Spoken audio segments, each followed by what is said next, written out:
எல்லாருக்கும் வணக்கம். நம்ம போன வீடியோவில் பார்த்தீங்க அப்படின்னா, கிழிஞ்ச துணி எப்படி சுருக்கம் இல்லாமல் நம்ம ரஃப் அடிக்கணுன்றதை பற்றியும், சேலையோட ஓரம் முறுக்கல் இல்லாமல் எப்படி தைக்கணுன்றதை பற்றியும் டிப்ஸ் போட்டிருந்தோம். அந்த வீடியோவில் ஒரு சகோதரி கேட்டிருந்தாங்க, நம்ம ஓரத்தை எவ்வளோ கரெக்டாக மடித்து தைச்சிருந்தாலும் முடிக்கும்போது இந்த மாதிரி மூக்கு மாதிரி எக்ஸ்ட்ரா துணி வருது, வராமல் எப்படி தைக்கணும்னு கேட்டிருந்தாங்க. அவங்களுக்கான டிப்ஸ் தான்.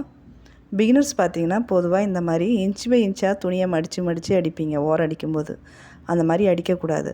முடிஞ்ச வரைக்கும் ஒரு 1/4 மீட்டர் அளவு தூரத்தில் மடிப்பு ஒரு கையில் இருக்கணும். நம்ம அந்த மடிப்பை ஒரு 5 இன்ச்சாக நம்ம தைச்சிட்டு வரணும். முழுசாக தைக்கக்கூடாது. ஒரு 1/4 மீட்டரு அளவுக்கு துணி கையில் இருக்கும்போது ஒரு 5 இன்ச்சாக தைக்கும்போது உங்களுக்கு ஈவனாக துணி மடித்து வரும்.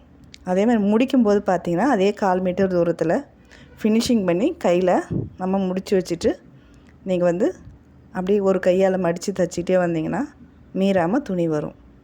பாருங்கள், இது ஒரு ஜரிகை சேலை, மடிக்கிறதுக்கே கஷ்டமாக தான் இருக்குது. இதில் கூட எக்ஸஸாக துணி வராத எவ்வளோ அழகாக வந்திருக்கு பாருங்கள். உங்களுக்கு பிடிச்சிருந்தா ஒரு லைக் பண்ணுங்கள். உங்கள் டைலரிங் ஃப்ரெண்ட்ஸுக்கும் ஷேர் பண்ணுங்கள். நன்றி.